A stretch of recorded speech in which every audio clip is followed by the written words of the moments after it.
Good morning, friends, and welcome to the Main Object Big Book Study of Alcoholics Anonymous. I am an alcoholic. My name is David. So, hello, everybody. So glad you're here this morning. And I asked our friend Bill B to read our preamble, and I'm going to, Bill, I will bring that up on the screen for you. Hi, Bill Alcoholic. Good morning, everyone. Alcoholics Anonymous is a fellowship of people who share their experience, strength, and hope with each other that they may solve their common problem and help others to recover from alcoholism. The only requirement for membership is a desire to stop drinking. There are no dues or fees for AA membership. We are self-supporting through our own contributions. AA is not allied with any sect, denomination, politics, organization, or institution. Does not wish to engage in any controversy, neither endorses nor opposes any causes. Our primary purpose is to stay sober and help other alcoholics to achieve sobriety. Bill, thank you so much. Um, Now, if I could ask everybody to join me in inviting God to be the guiding force in our meeting today, we'll do that by saying the Serenity Prayer.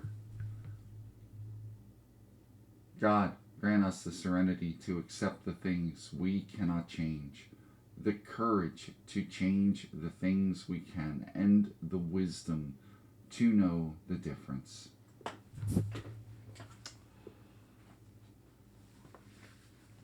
I don't think there are any new people here, but just in case there are, we are a line by line big book study. We're going to break our text down. What we do is we break it down into 5 categories, and most of you are familiar with these, but I'll put them up once again. Those 5 categories are questions, directions and explanations, promises, warnings, and history. And what I've learned to do is highlight each of those categories with a different highlighter color. That's why we say to, or we ask to bring 4 different color highlighters to the meeting, because what that does is by highlighting the text, it helps for me. It moves deeper into my mind and understanding. And I think, just as, if not more importantly, it helps me when I am sharing the text with another alcoholic. And I hope we're aware.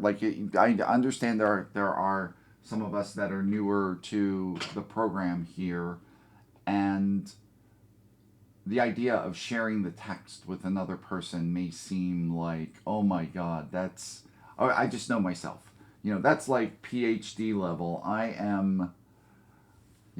I'm not even in kindergarten yet. I'm just starting out, and I get that. But if you surrender yourself to God in this program, God will guide you and lead you to those people who need exactly what you can do to help them stay sober, more so than anybody else.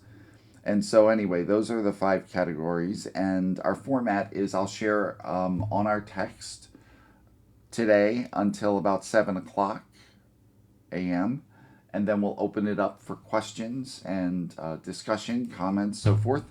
And just so everybody knows, this meeting is being recorded, the audio only. And the recording stops when I finish my part.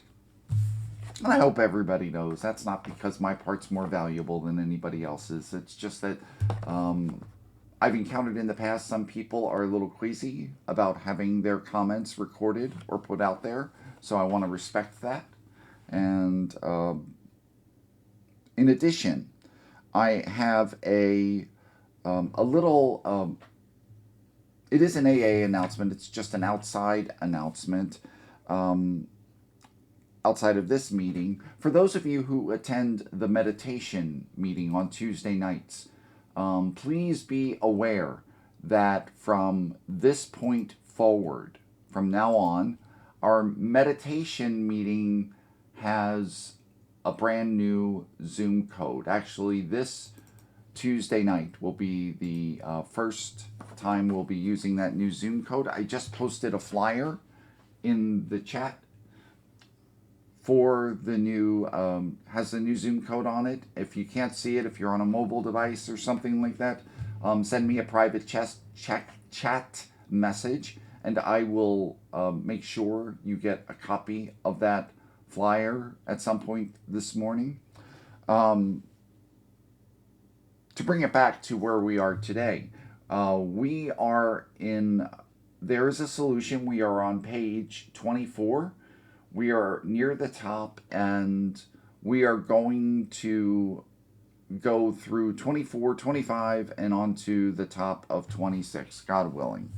And just to summarize where we are at this point,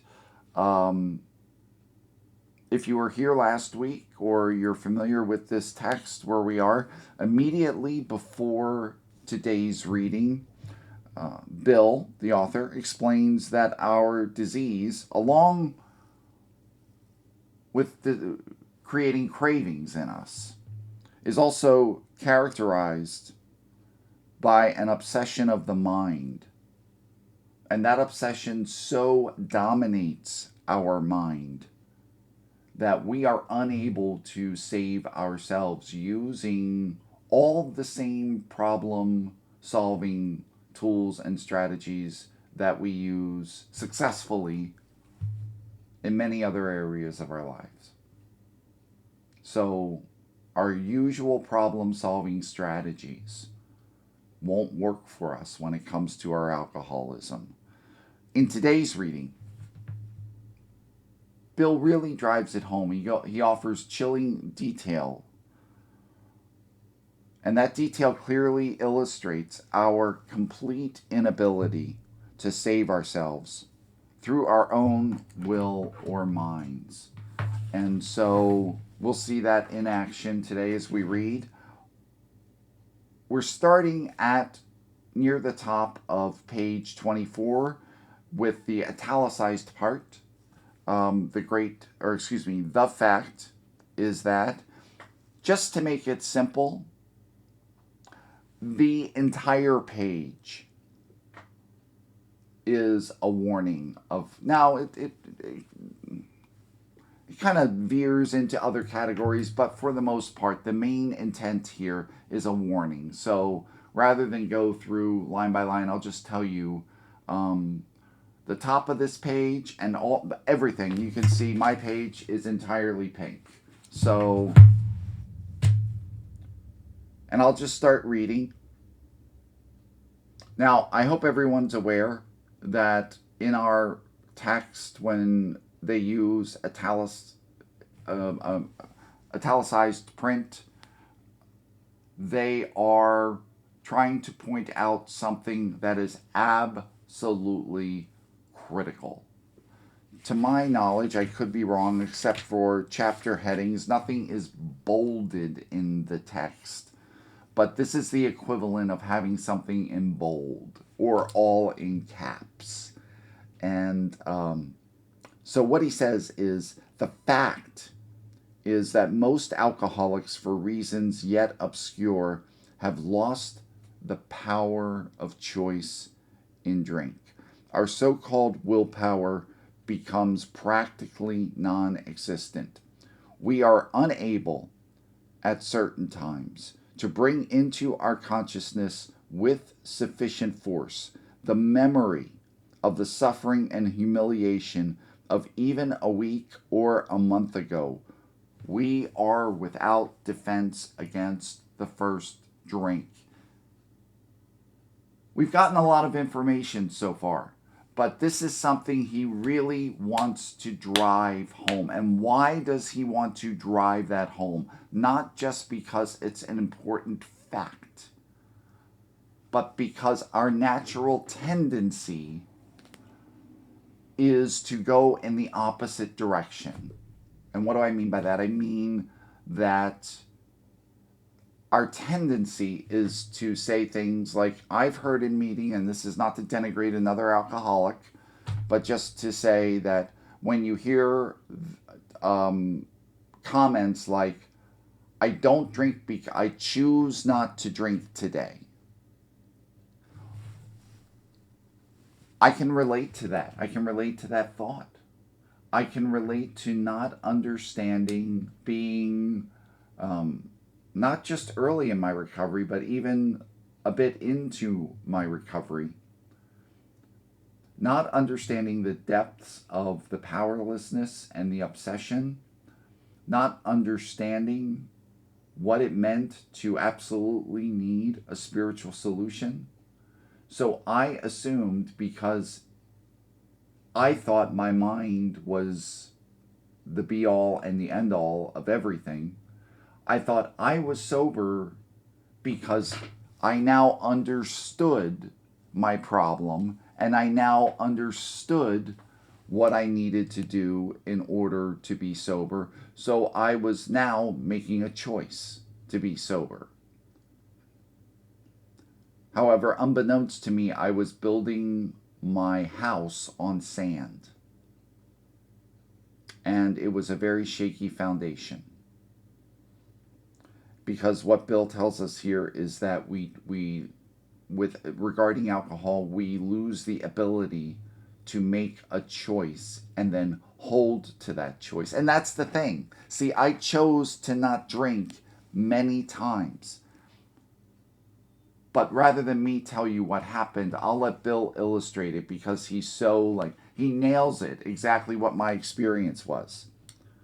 So, the almost certain consequences, I'm reading then the next paragraph here, the almost certain consequences that follow taking even a glass of beer do not crowd into the mind to deter us. If these thoughts occur, they are hazy and readily supplanted.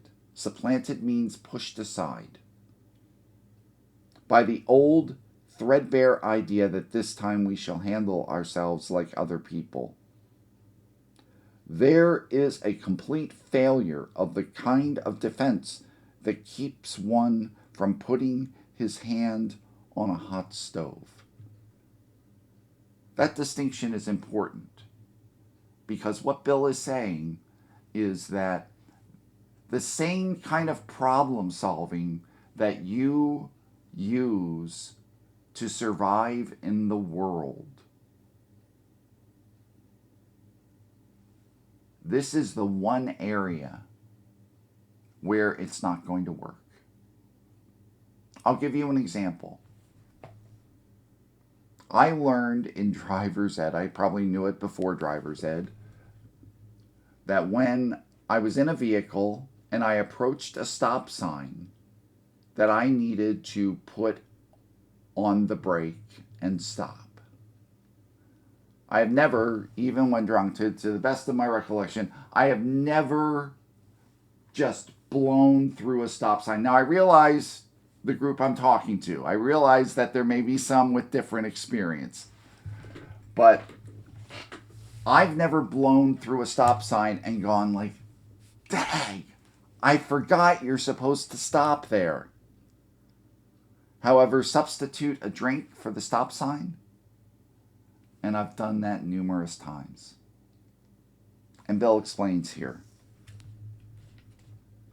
The alcoholic may say to himself, in the most casual way, it won't burn me this time, so here's how.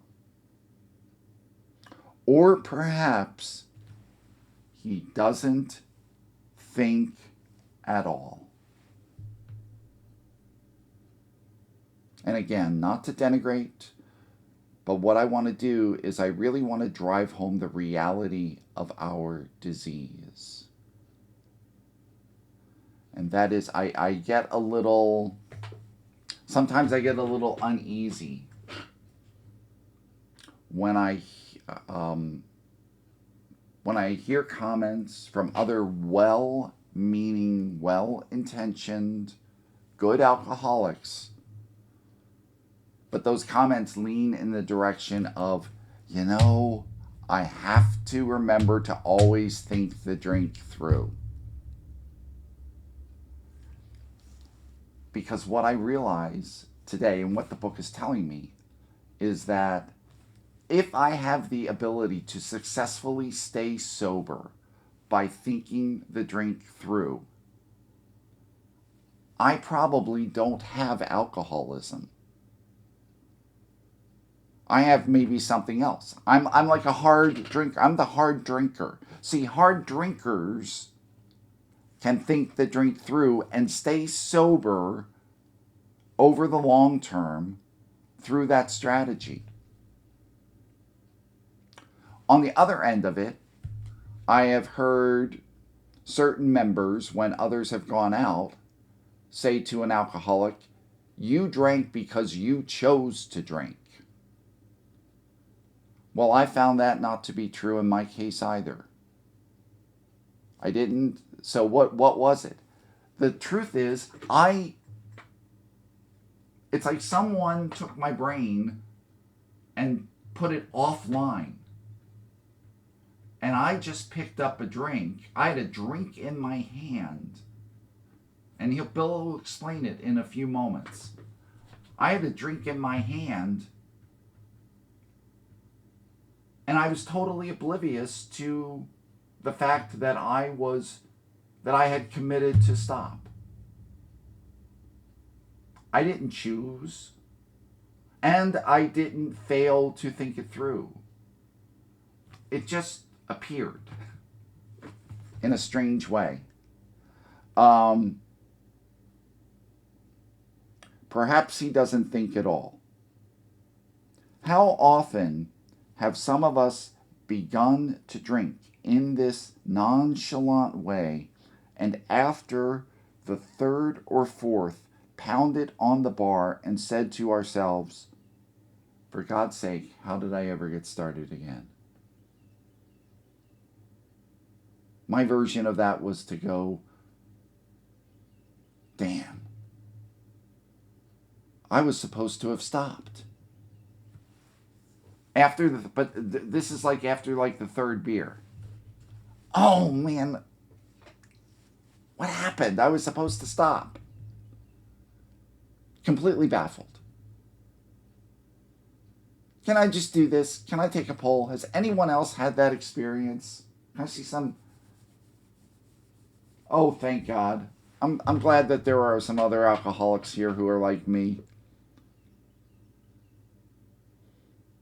So for God's sakes, how did I ever get started again? Only to have that thought supplanted by, and that means pushed aside, well, I'll stop with the sixth drink. Or what's the use anyhow? My version of that was, well, tomorrow's another day. Start fresh tomorrow. Totally oblivious.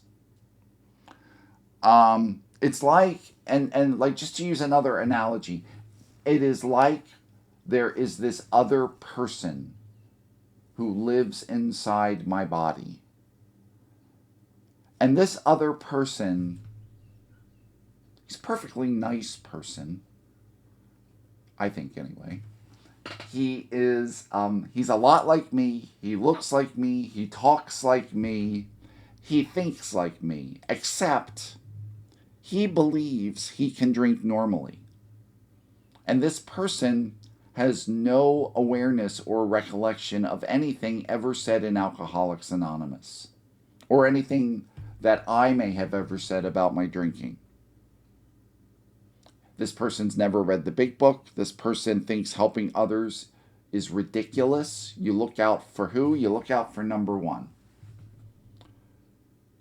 And that person is more powerful than me, and he likes to take over when I least expect it. And that's why, and we'll get to this not today, but a little later on, that's why I need a spiritual experience to conquer that. Not because in order to stay sober, you have to be holy, or since you're not hanging out at bars, you know, you got nothing better to do, so why not become spiritual? It's because I have this inability to think it through, and I need something greater than my thinking. So when this thinking, we're talking about what's the use anyhow? How did I ever get started? When this sort of thinking is fully established in an individual with alcoholic tendencies, he has placed himself beyond human aid.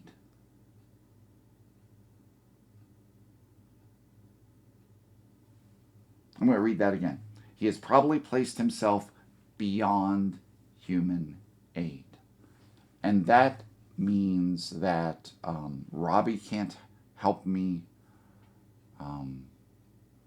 That means that Rich, Mia, Michelle can't help me. Now, that doesn't mean that they can't be channels for something greater.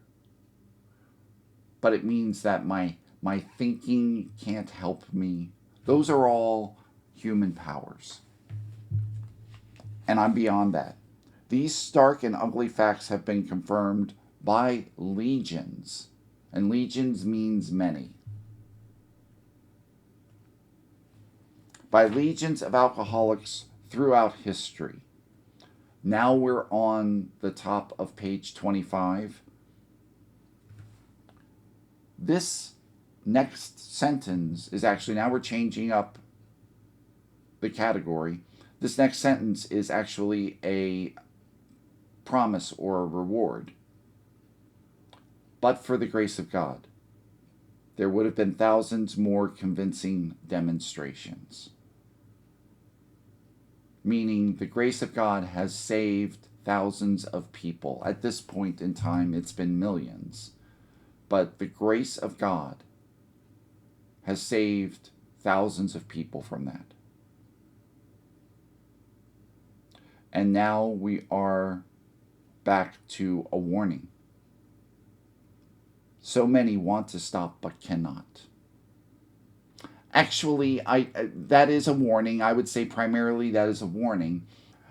I also have a note that that could also be seen as an direction or explanation. And why do I say that? Because if I'm reading that as a suffering alcoholic, that sentence, I read it as there are thousands, if not millions, of people who want desperately to stop and can't. So maybe I'm one of those. So that makes it a warning. However, as a recovered alcoholic, as someone who is established in my sobriety, what that also means, there's almost two, not almost, there is two meanings to it. That also means that because I need to be helping other people in order to hold on to this gift, guess what? There are many out there who need to stop but can't. But I have a solution that can help them. I hope that makes sense to everybody, because I think it's an important point. The next sentence is I see it as a reward. I have it highlighted in blue. There is a solution, and again, it's highlighted. But just that sentence, not the whole paragraph like before. Bill really wants to drive the point home that as hopeless as it is, there is a solution. But this is the opposite of, even though Bill was a salesman and he could be a very effective salesman, this is probably the minuscule amount that I know about sales and how to do sales. And if I'm wrong, please correct me. But what Bill's about to do is probably not a good would be considered a good sales technique. because what he immediately does is he says, there's a solution. Now, what a good salesman would do, or what a traditional salesman would do, would then be able to tell you all the good things and all the benefits of embracing that solution. But it would be like, oh, I don't know, maybe let's just say I have a friend who's a car salesman. And it would be like if that car salesman said to somebody, hey, you see this truck here? This is a beautiful truck. This truck is perfect for you. Oh, and by the way, it can't hold on to oil, and the tires go flat all the time, and it's been in a bunch of accidents, but we've waxed it up so it looks good. And this is the truck for you. That person probably would not sell that truck. But what does Bill do here? There is a solution, and then the next sentence is an explanation. Almost none of us liked the self-searching, the leveling of our pride, the confession of shortcomings, which the process requires for its successful consummation. Bill says there's a solution, and here are the tough parts about that solution. And why does he do that? Because Bill understands that unless you are so desperate and so willing that you're willing to continue after seeing those facts, unless you have that kind of desperation, you won't be successful. Which means we sometimes have to resist the tendency to lower the bar. And it seems like a tricky thing because at the same time, we want to be a warm and welcoming place, which I think is critical. And we balance providing that warm and welcoming place with the clear realities of, yes, please come in, we want you here. And if you want, and it's not because those are our standards, because none of us like the self-searching, the leveling of our pride, the confession of shortcomings. It's not because we've created these standards. Alcohol has created these standards. And I hope that makes sense, because without the willingness to do that, those things, and without doing them, alcohol and our disease is going to defeat us. And if we avoid that fact, we're just delaying the inevitable next slip. So almost none of us liked the self-searching, the leveling of our pride, the confession of shortcomings, which the process requires for its successful consummation. So there's a solution, and here's what you have to do. Okay, whoever's remains in the room right now, let's get to work. So for anybody who's been to college, remember the weed out courses? Those were the courses, like especially if you were an engineering or a science major, those were the really tough, demanding courses that they had in the first and second semester, because they didn't want anybody in the program who wasn't willing to work that hard, because you wouldn't make it anyway. But then we're back to a promise and a reward. But we saw that it really worked in others. And we had come to believe in the hopelessness and futility of life as we had been living. When, therefore, we were approached by those in whom the problem had been solved, there was nothing left for us to do but pick up the simple kit of spiritual tools laid at our feet. Ladies and gentlemen, that sentence is probably, for me, the most important sentence in what we are reading today, because there are 4 critically important assumptions in that sentence. So I'm just gonna try to briefly break it down. And the first assumption, and again, I'll read it again. When therefore we were approached by those in whom the problem had been solved, there was nothing left for us but to pick up the simple kit of spiritual tools laid at our feet. Here are the 4 critical assumptions. I even thought, like, let me put a fancy term to it. They're like 4 provisions. They're 4 things that need to be provided for us. And that is the fact that, first, the people approaching us have had the problem solved. The real problem solved. Not just the fact that they're not drinking, but the fact that they've worked the steps and gotten down to causes and conditions. Remember when Ebby showed up? And before Ebby said a word, Bill said there's something different in his eyes that caught my attention. His very deportment shouted that he had a solution. So there's the first provision, the assumption. The second is, it says, there was nothing left for us but to pick up. There was nothing left for us. The second provision is, we were at the end of the line. We had no other options.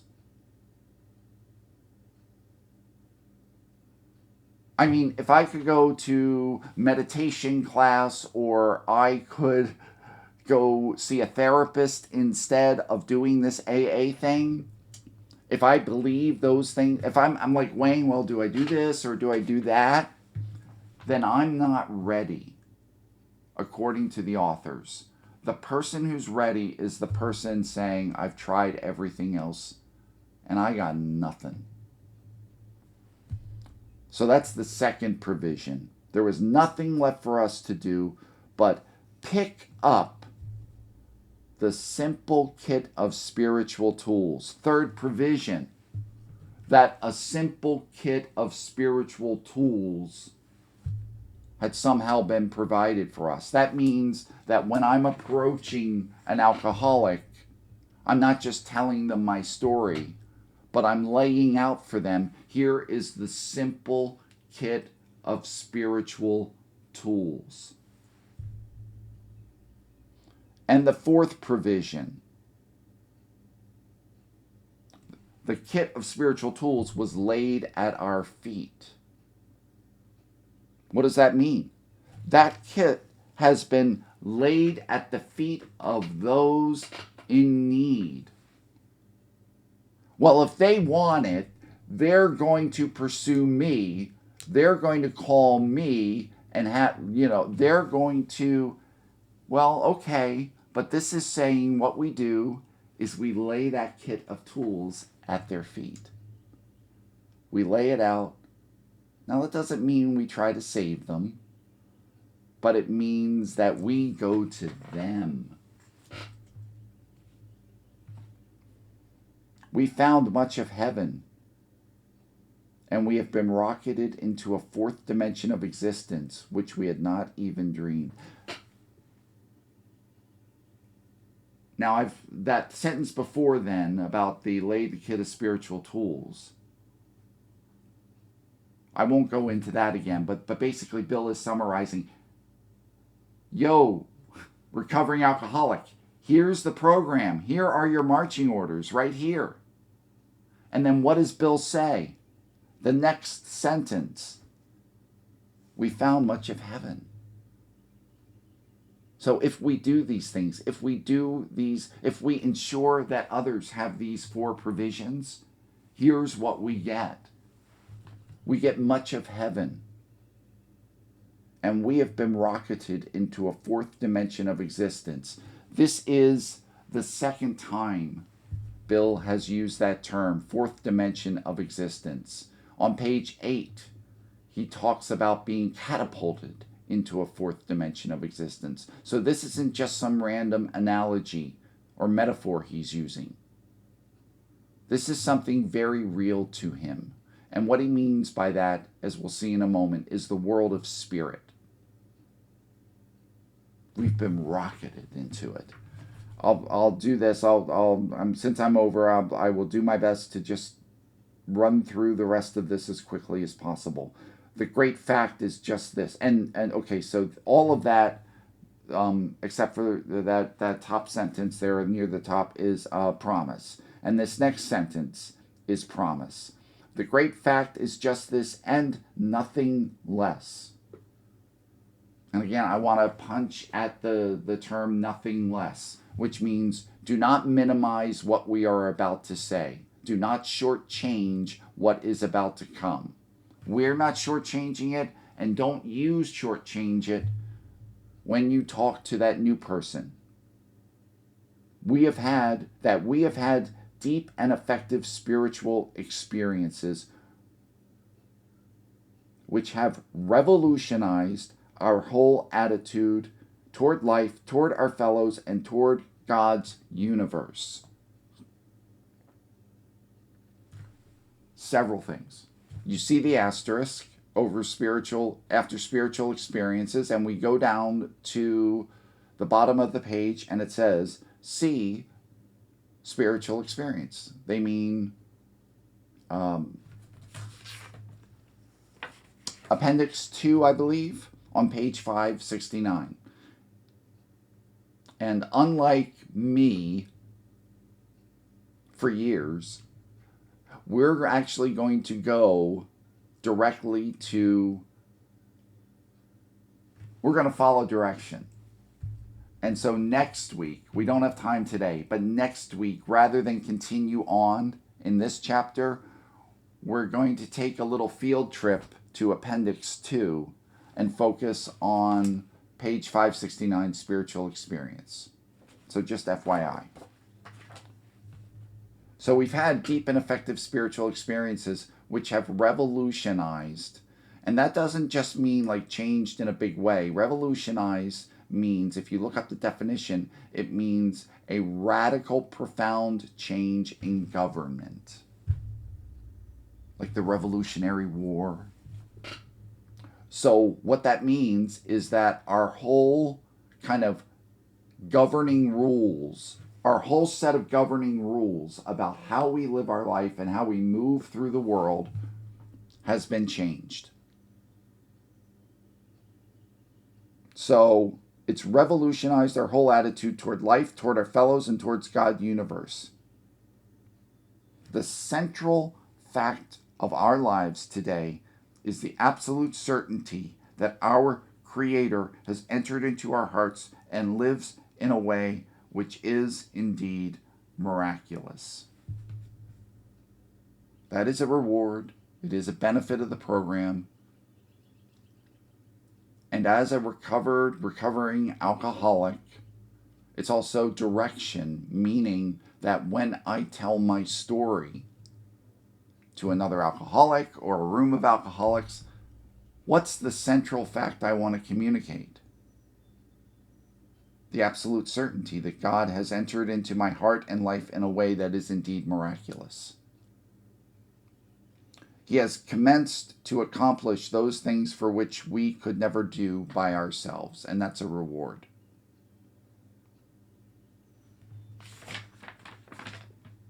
Here's what I'm going to do, gang, because it's 10 after I've blown way past my time. So thank you for indulging me on that.